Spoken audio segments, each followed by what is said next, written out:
자, 오늘은 이 고난에 대한 대비책, 지난 시간에 이어서 계속 말씀을 좀 드리려고 합니다. 이 베드로전서는 마지막 때 특별히 당시에 고난과 역경을 앞에 놓고 베드로는 이 말씀을 통해서 앞으로 당할 그런 고난에 대해서 철저하게 준비해서 대비하라라고 하는 말씀이 오늘의 이 말씀입니다. 그래서 우리가 지금 11절에서 19절까지 보았지만 여기에는 우리가 취해야 할 네 가지 교훈이 있습니다. 우리가 취해야 할 교훈 네 가지. 첫째는 12절에서 고난을 준비하라. 그 다음에 13절, 14절에서는 고난 중에도 즐거워해라. 고난 중에서도 즐거워해라. 그리고 15절, 18절에서는 그 고난 속에서도 하나님의 뜻하신 바 자기 자신의 삶을 성찰하라. 그럼 19절에서는 그리고 자신을 주께 드리라. 자, 이렇게 우리에게 네 가지 교훈을 주고 있습니다. 사실 고난이라고 하는 것은 우리가 원해서 받는 게 아니죠. 우리가 선택해서 고난을 받는 게 아닙니다. 원하지 않지만 우리에게 이 고난이 마치 파도가 밀려오는 것처럼 고난이 밀려온단 말이에요. 그러면 이 당시에 이들이 받는 고난을 한번 일반적인 고난을 생각해 보면 불신자들을 통해서 받는 고난이 있어요. 불신자들을 통해서 왜 고난을 받느냐? 그 고난의 종류를 보면 색깔이 다르다는 거예요. 형태가 다르다는 거예요. 언어가 다르다는 거예요. 소망이 다르다는 거예요. 가치관이 다르다는 거예요. 이 모든 것이 불신자로 하여금 신자들이 핍박을 받는 핍박의 대상 요소입니다. 우리가 저들하고 모든 것이 다 똑같다면 우리는 핍박을 받을 이유가 없지요. 근데 저들과 달라. 저들과 구별되었어. 그렇기 때문에 불신자들이 이걸 수긍하지 못하고 신자들을 꼬투리 잡아서 이유를 붙여서 예수 믿는 사람들을 핍박하는 거예요. 그렇기 때문에 신앙인은 핍박을 받는 것이 이것이 선택에 의한 게 아니에요. 필연적이라는 겁니다. 왜? 저들의 삶의 방향이나 목적이 다르기 때문에 저들이 우리 신앙인을 박해하고 핍박하는 것은 필연적이에요. 그래서 신앙인들은 반드시 핍박을 받게 되어 있어요. 근데 나는 핍박을 받지 않는데. 나에게는 핍박이 없는데. 우리 중에 그런 사람이, 그런 생각을 하는 사람이 있어요. 그럼 도대체 나는 저들에게 핍박을 받지 않는데, 저들에게 미움의 대상이 되지 않는데 하는 사람은 이거 한번 생각해 볼 필요가 있어요.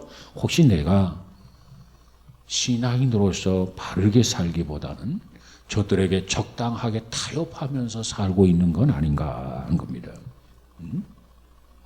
내가 분명한 신앙은 고백을 하고 정말 확실하게 믿음으로 살아간다면, 말씀으로 살아간다면 우리는 반드시 핍박의 화살이 나를 향해서 날아오게 되어 있단 말이에요.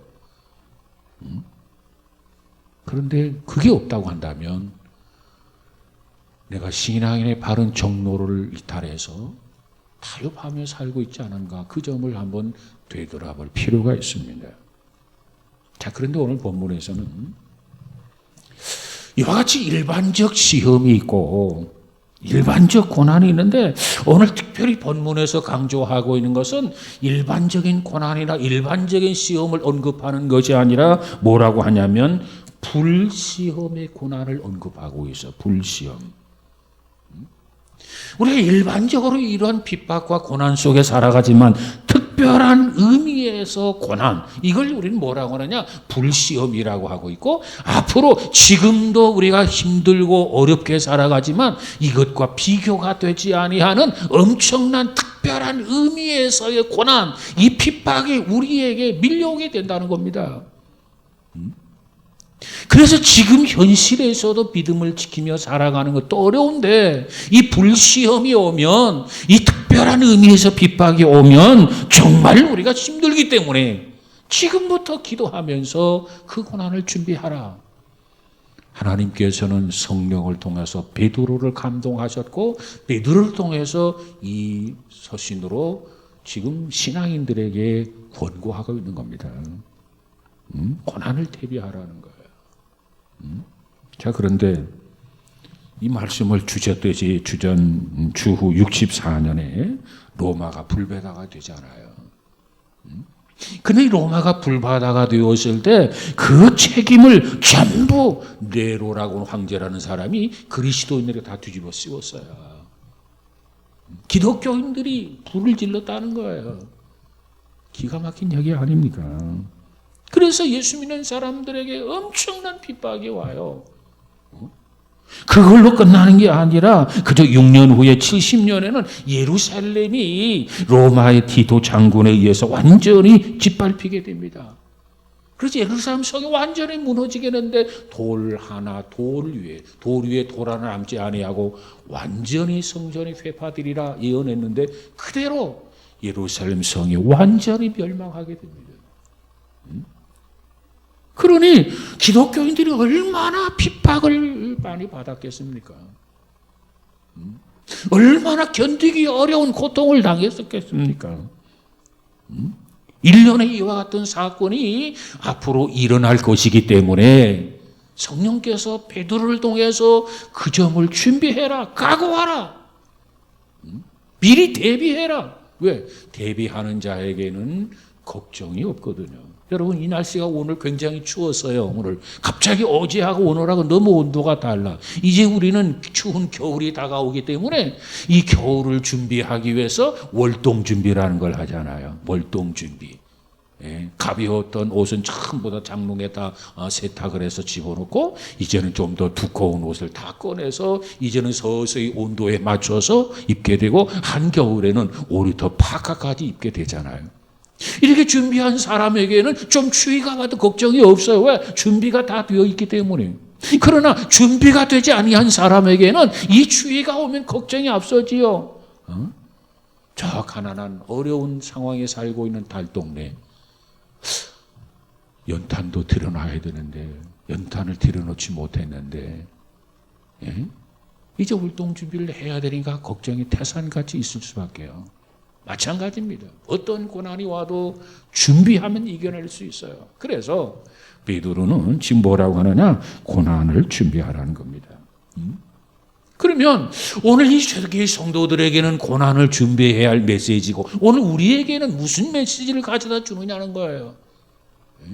오늘 우리에게도 이 말세의 지말에는 큰 환난이 온다고 성경은 언급하고 있어요. 큰 환난을 뭐라고 하느냐? 7년 환난인데 그 앞에다가 대자를 붙여서 7년 대환난이다. 그러니까 오늘 우리들이 뭐 질병을 통해서 병원에 가서 치료받고 뭐 수술을 받고 이것도 고난이고 이것도 환난이지만은 사업장을 운영하면서 여러 가지 힘든 부분이 있어서 이것도 환난이지만은 어떤 직장을 다니면서 직장에서 실직을 당했어요. 이것도 환난이지만은 그러나 이것들과 비교할 수 없는 마지막 때 7년 환난이 오는데 그 환난이 뭐냐? 보통 일반적인 환난과 비교가 되지 않는 7년 대자가 붙어 대환난이다. 그래서 성경은 뭐라고 말합니까? 한때, 두때, 반때다. 7년 대환난 중에서도 전 3년 반, 후 3년 반으로 나누게 됩니다.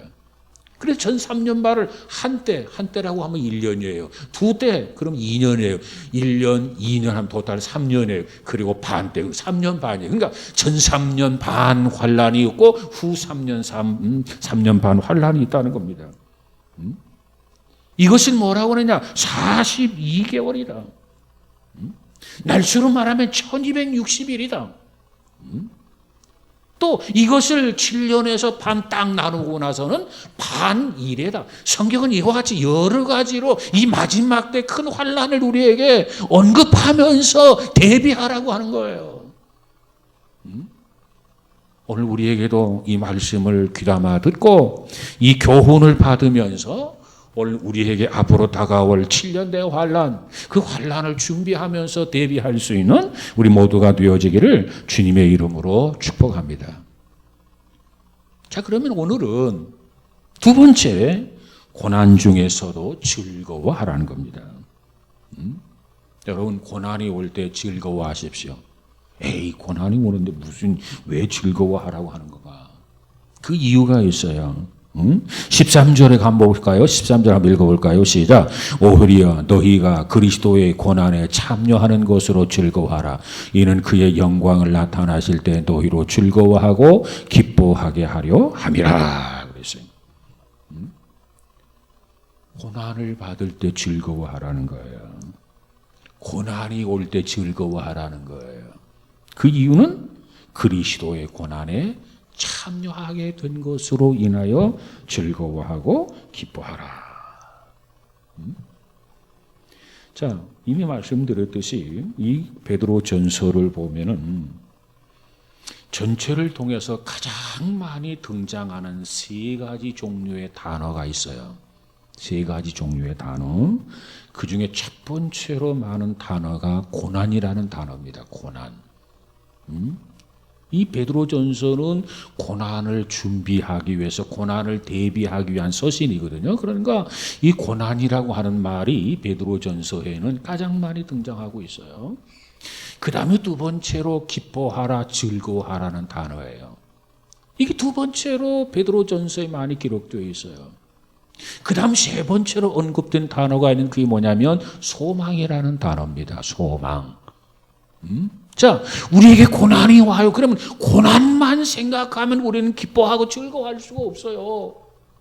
고난만 생각하면 우리는 결코 즐거워할 일이 아니에요. 그런데 이 고난을 통해서 우리에게 더 분명하고 확실한 소망을 주신단 말이에요. 그것을 한다면 고난 속에서 낙심하고 한숨 쉬고 절망하는 것이 아니라 오히려 고난 속에서 하나님 앞에 기뻐하고 즐거워할 수 있다는 겁니다.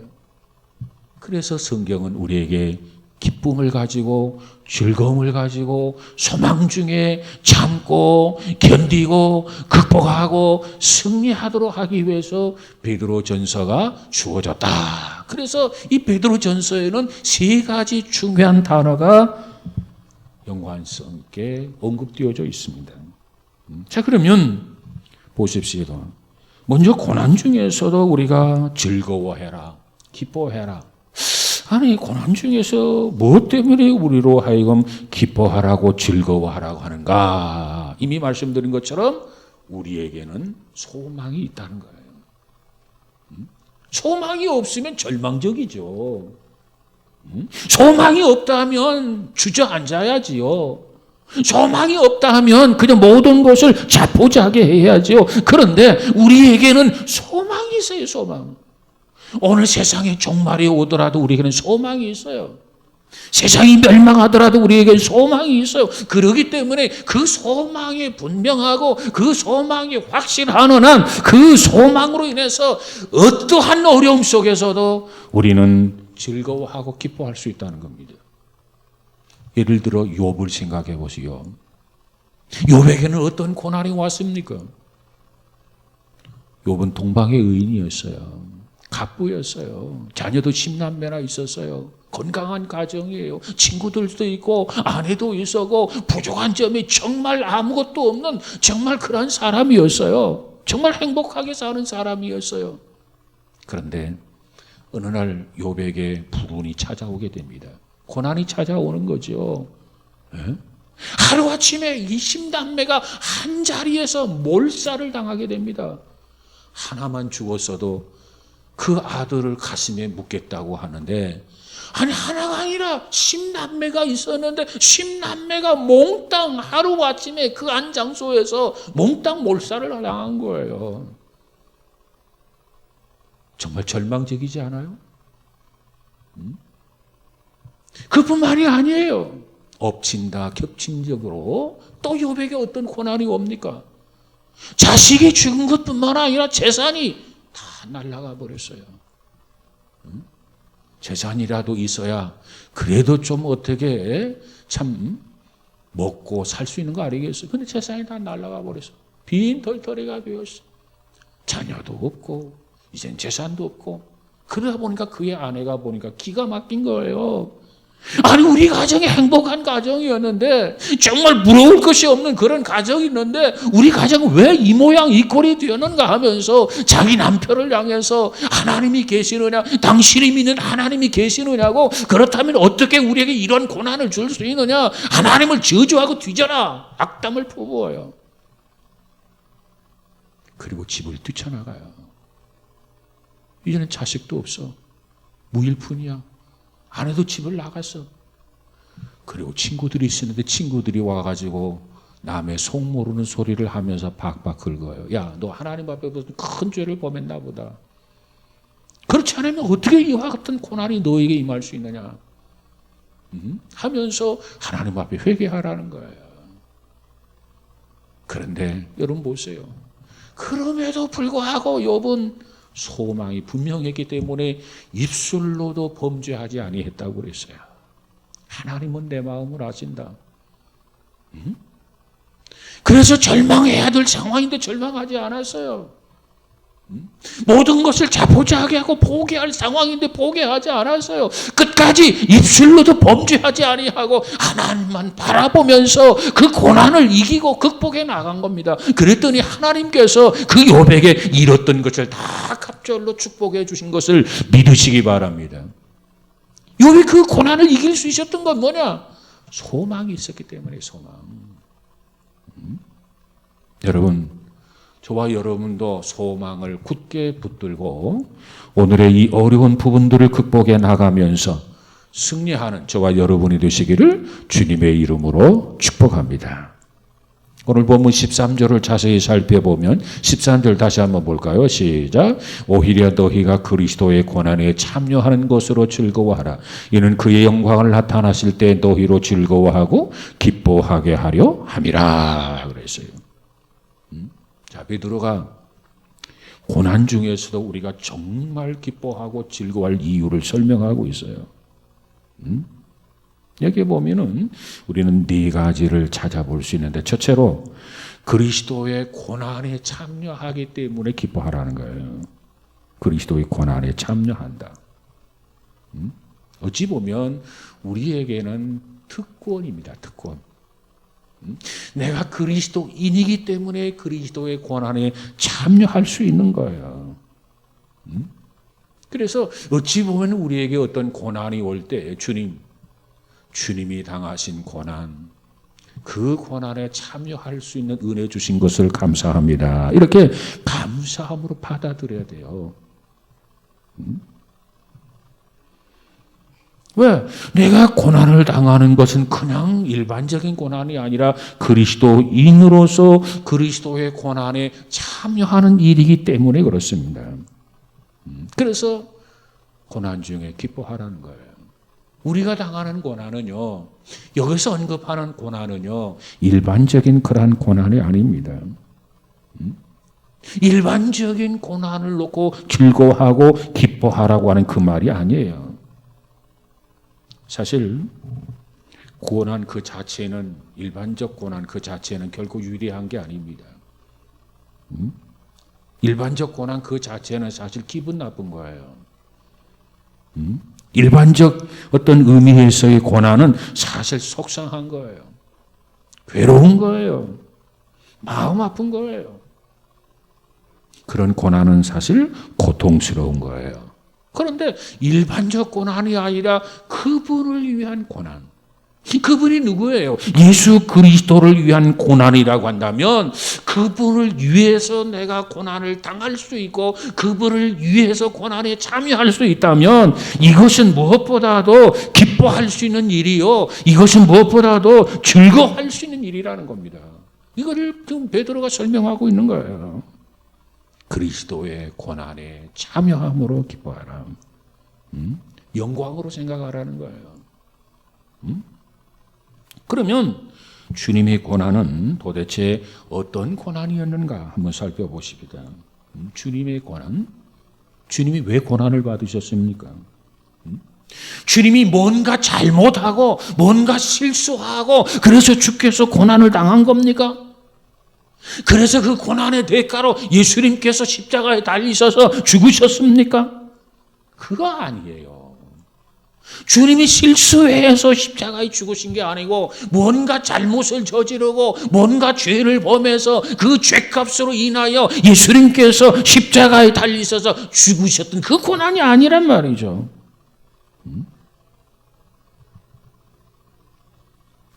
우리의 모든 실수, 우리 모두의 허물, 우리 모두의 죄를 위해서 죄 없으신 예수님께서 십자가에 고난을 당하신 거예요.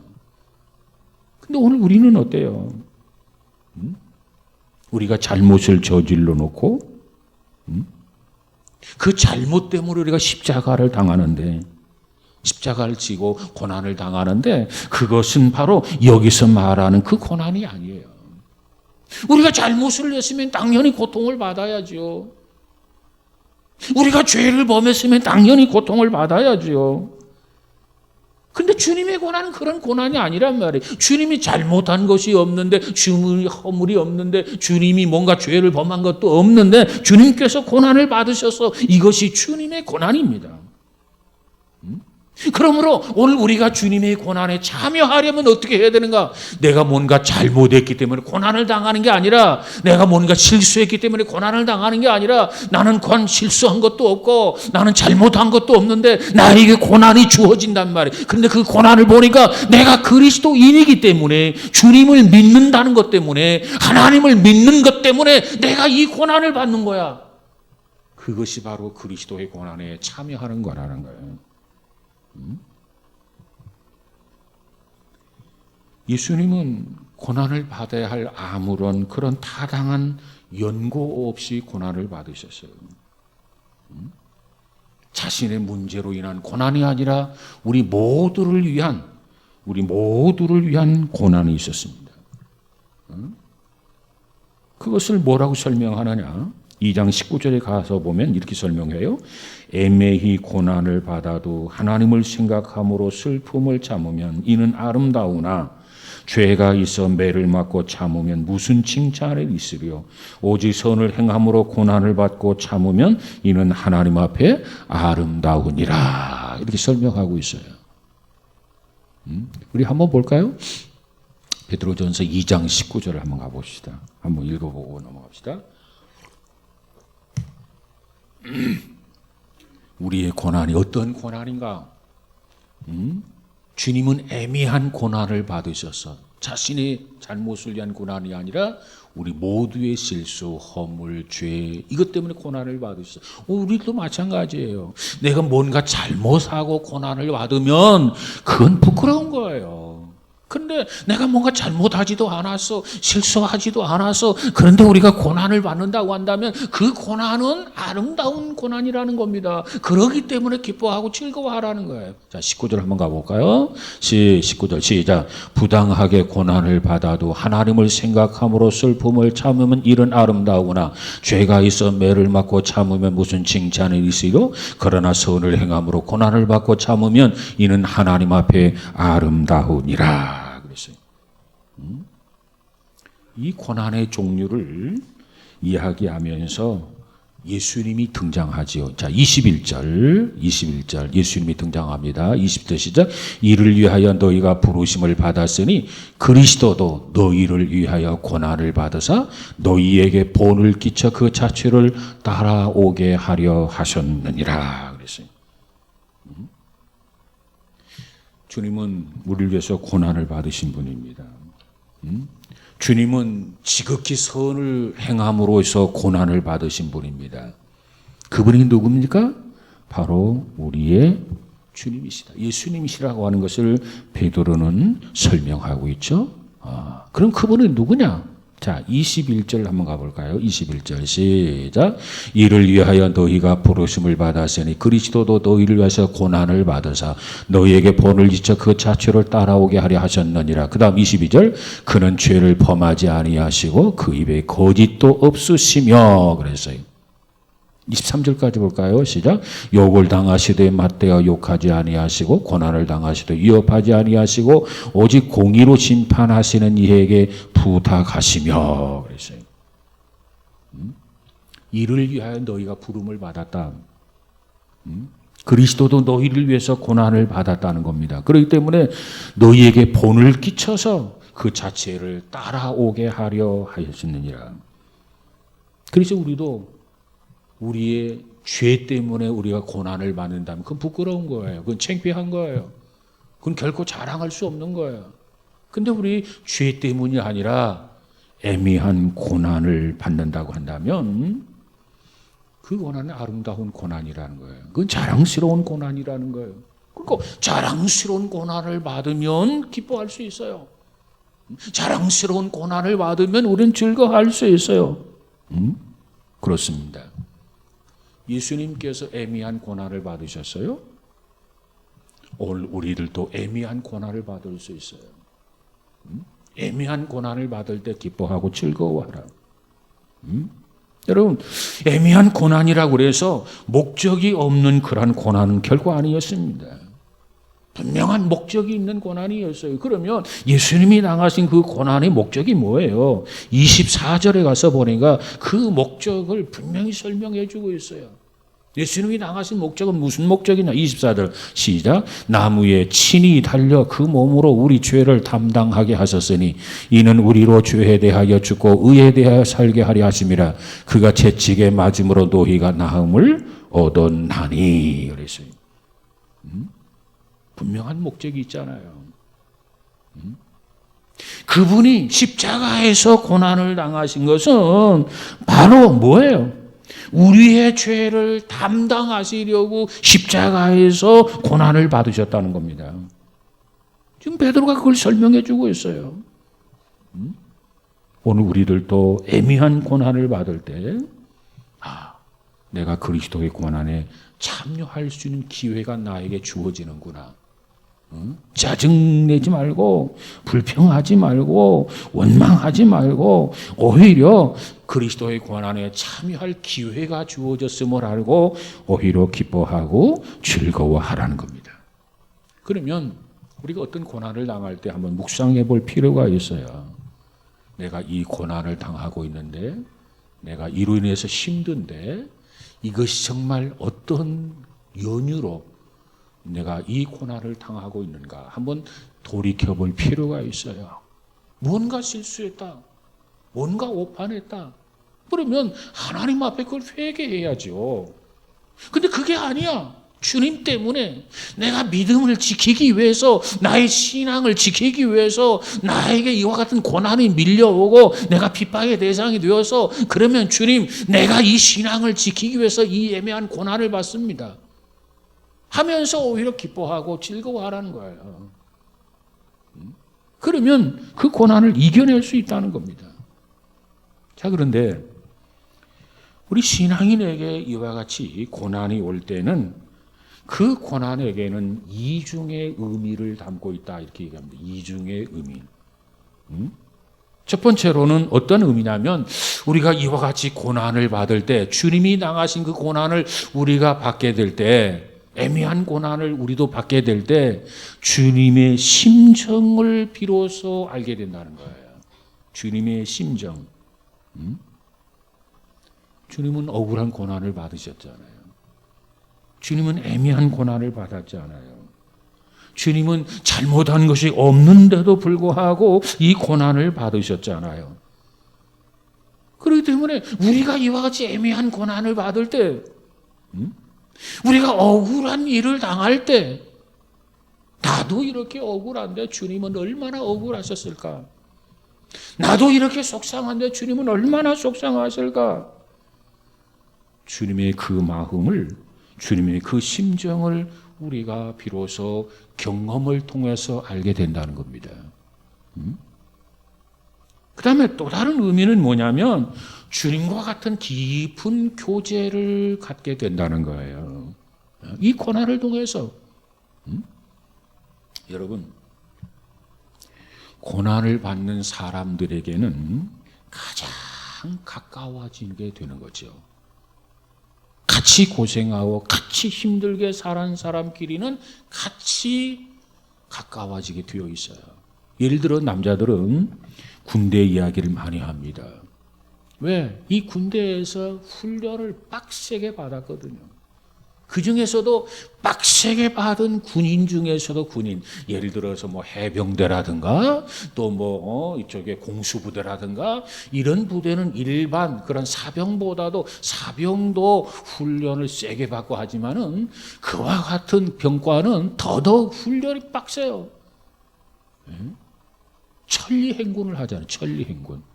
잠을 자지 아니하고 배낭을 짊어지고 낮이고 밤이고 천리를 걷는 거예요. 천리. 가면서 졸아요. 졸아. 우리처럼 뭐 하루 7시간 자고 8시간 자고 그러고 나서 아침에 일어나 훈련하는 게 아니라 훈련이기 때문에 왜? 전시회는 잠을 자지 못하고 전쟁을 해야 전쟁을 치료할 시기가 있기 때문에 그와 같은 것을 예상하고 훈련을 하는데 특별히 천리행군. 그것도 뭐 평탄한 길로 걷습니까? 산악을 통해서 걷어요. 산악. 그 험준한 그 산악. 그래서 전쟁을 하게 될 때 지도 좌표를 놓고 나침반 하나를 주고 그 좌표를 찍어주잖아요. 여기에 몇 날 몇 시까지 도착을 해라. 그러면 그 목적지에 다다르기 위해서 잠을 자지 않으라고 꾸벅꾸벅 졸면서 전후 가운데 힘들어서 넘어질 것 같으면 소총을 대신 짊어주고 그것도 더 힘들면 배낭을 대신 짊어주고 전후회를 발동을 해서 함께 목적지까지 나고자 없이 도착하는 훈련을 받잖아요. 그 해병대 훈련 같은 경우를 보면 어때요? 바다 위에서 헤엄쳐가면서 1km, 2km, 3km, 4km 몇 시간씩 바다 위에 떠 있는 훈련을 하잖아요. 또 목봉 체조 같은 거, 보트, 그 좁은 보트를 타고 훈련한 그런 과정. 그래서 힘들고 어려운 훈련을 하면 할수록 서로 더 팀워크가 형성된다는 거 아닙니까? 그래서 고난은 사람을 더 가까이 하게 만들어요. 이게 고난입니다. 영국의 유명한 목사님 중에 스폴전이라고 하는 목사님이 계세요. 스폴전. 그 스폴전이 몸이 아파가지고 병원에 병석으로 누워 있었습니다. 그때 이 병중에 있을 때 유문하러 온 사람들이 스폴전 목사를 위로해요. 그리고 격려해요. 빨리 치유받으시고 빨리 회복하시고 빨리 퇴원하세요. 그때 위로하고 격려할 때마다 스폴전 목사님은 그 위로하고 격려하는 그 사람들을 대상으로 이렇게 이야기를 했다고 해요. 물론 아픕니다. 물론 고통스럽습니다. 그러나 그 다음이 중요해요. 병원에 아파서 지금 누워있단 말이에요. 무도 고통스러워요. 무도 징그러요. 견디기 어려워요. 그러나 제 고통보다 주님이 제게 더 가까이 계십니다. 이게 스폴전의 말이에요. 내가 고통스럽고 내가 힘들지만 내가 아프지만 그러나 제 고통보다 주님이 더 저에게 가까이 계십니다. 이게 무슨 얘기입니까? 주님으로 인하여 이 고통을 극복할 수 있습니다. 이겨낼 수 있습니다. 그런 고백입니다. 그렇습니다.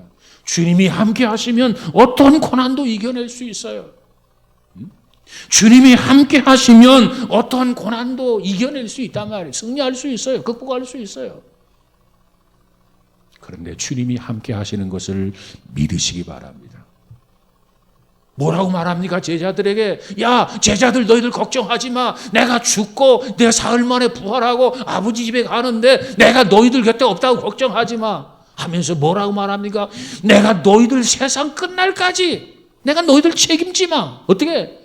끝날까지 내가 너와 항상 함께하리라. 주님이 함께하면 끝나는 거예요. 주님이 함께하면 문제될 곳이 없는 거예요.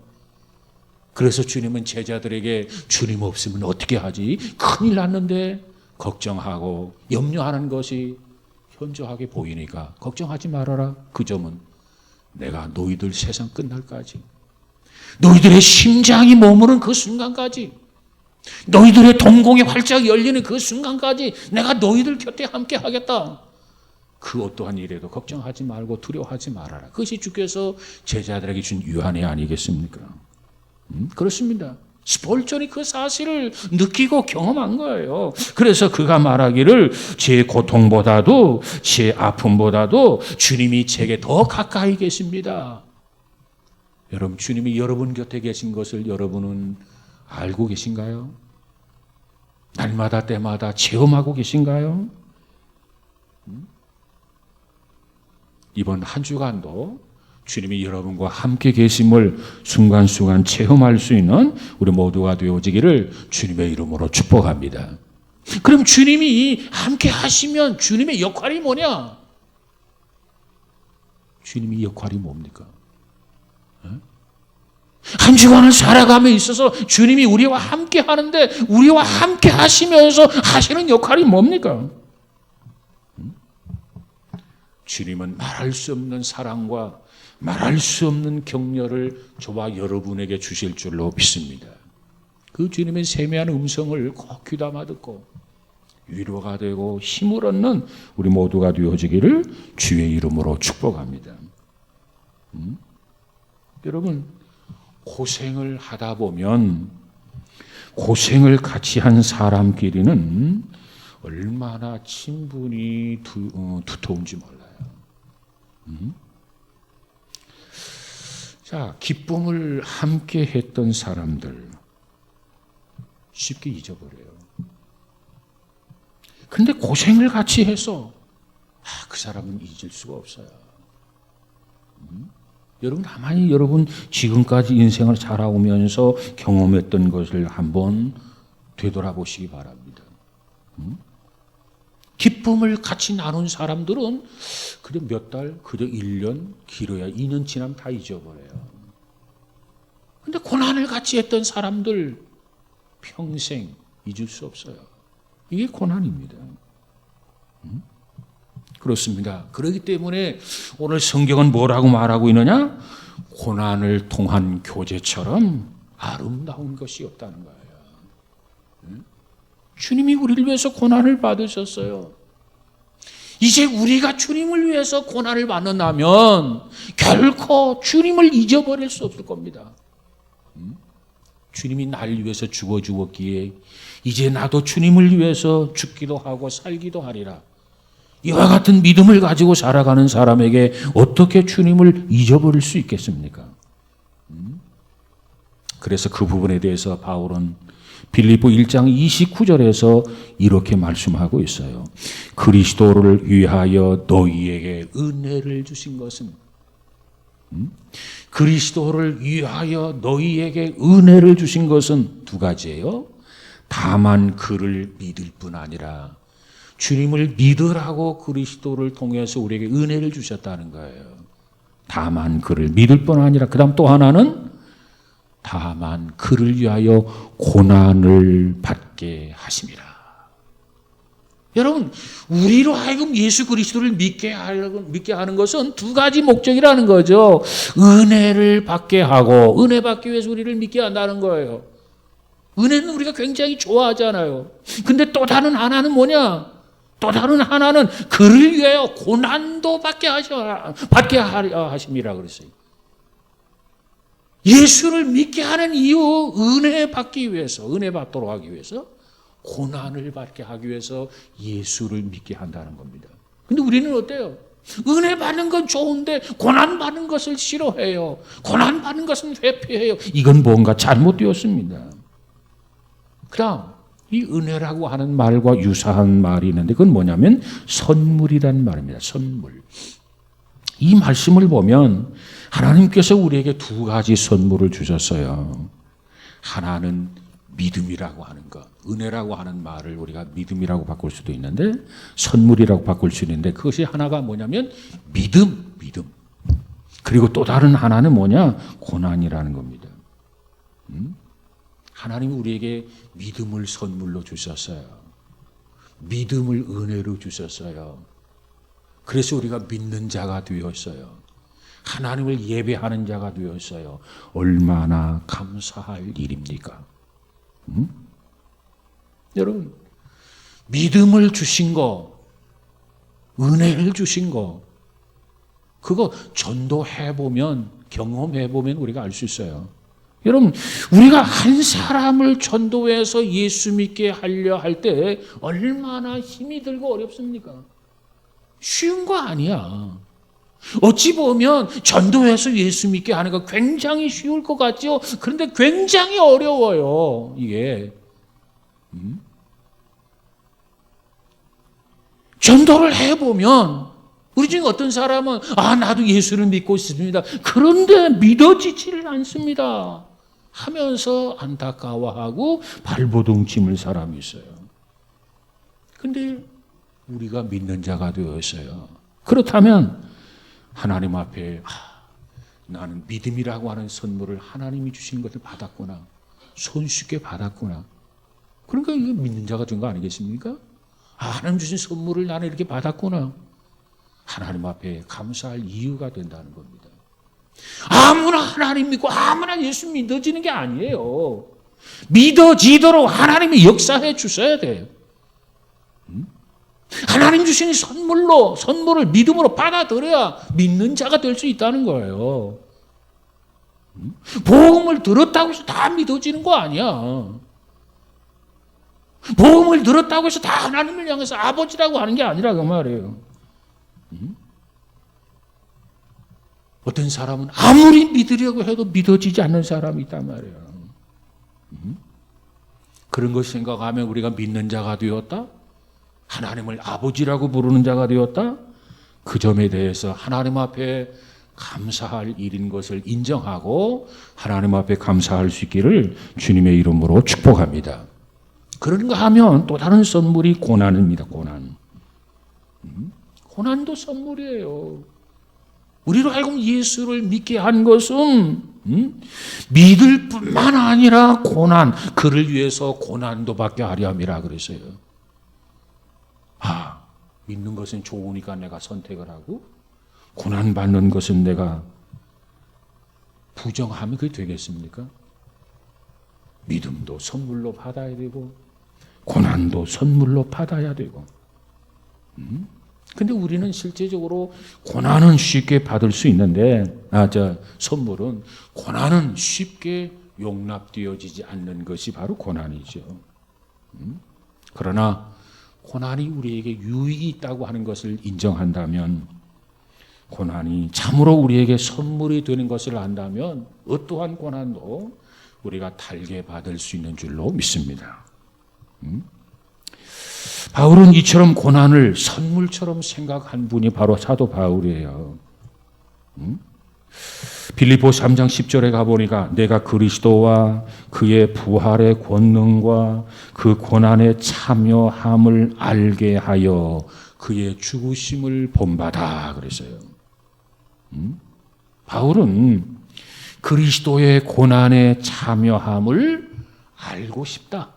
그리고 알리고 싶다. 이것이 바울의 고백입니다.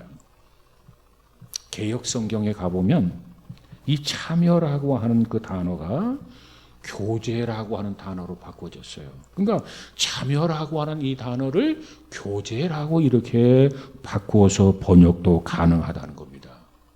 그런가 다시 말하면 고난의 교제를 알려 하여, 이게 바울의 고백이에요. 여러분, 우리 모두가 고난을 통해서 주님과 교제가 가능하다. 고난을 통해서 주님의 교제에 우리가 참여한다. 기억하셔서 이 고난을 부정하지 말고 고난을 달게 받을 수 있는, 받아들일 수 있는 우리 모두가 되어지기를 바랍니다. 이것을 깨달은 사도 바울이 뭐라고 합니까? 살아도 주를 위해서 살 것이고 죽어도 내가 주를 위해서 죽을 것이다. 왜? 이 고난을 통해서 교제가, 친교가 주님과 같이 우리에게 이루어지게 된다는 거예요. 그렇기 때문에 주님과 교제가 이루어지게 되는 거라면 사는 것도 좋고 죽는 것도 좋고 나에게는 무엇이든 다 좋다 그 말이에요. 그래서 주를 위해서 고난도 달게 받겠다 하는 것이 사도 바울이 고백입니다. 아무쪼록 우리 모두는 주님이 당하신 고난을 생각하면서 속상해할 게 아니라 나도 주님처럼 애매한 고난을 받을 때 그리스도인이라고 하는 이유 때문에 고난을 받을 때 오히려 감사하면서 오히려 기뻐할 수 있는 우리 모두가 된다면 주님께서 우리를 이렇게 지켜보면서 너도 나처럼 고난을 받는구나. 동질의 고난의 대상이 되었구나. 애매한 고난을 받고 있구나 해서 우리를 다가오셔서 위로해 주실 줄로 믿습니다.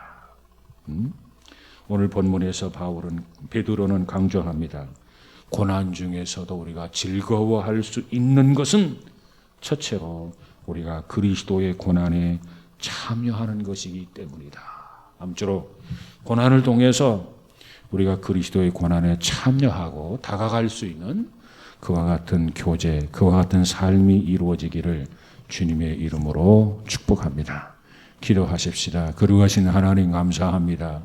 무엇보다도 고난을 대비하면서 고난 중에도 기뻐하고 즐거워할 수 있는 내가 그리스도의 고난에 참여할 기회가 주어졌다고 하는 점을 깨닫고 오히려 더욱 감사하는 계기가 되어지게 하옵소서. 성령이여 이 한 주간에도 지키시고 동행해 주셔서 늘 감사와 기쁨이 충만하도록 은혜 위 은혜를 더하여 주옵소서. 예수님 이름으로 기도하옵나이다. 아멘.